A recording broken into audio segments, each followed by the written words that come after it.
12'si dekabr 2025-ci il. Dostlarımla çimirəm bərabər.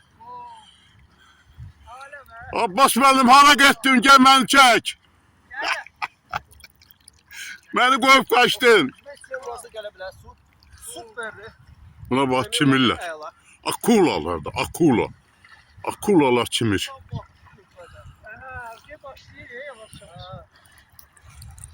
Gel.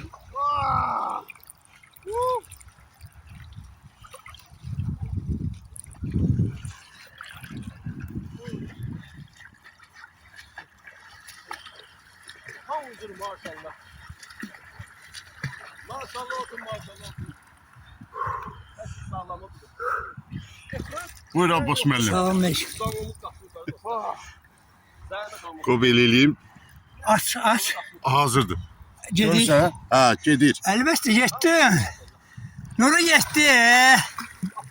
Sağ ol. Ay maşallah.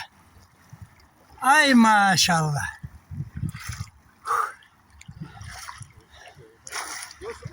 Nurettin. Gözler Nuru güzel. Beh. Nuru bir an baş gel buradan çık. Beh.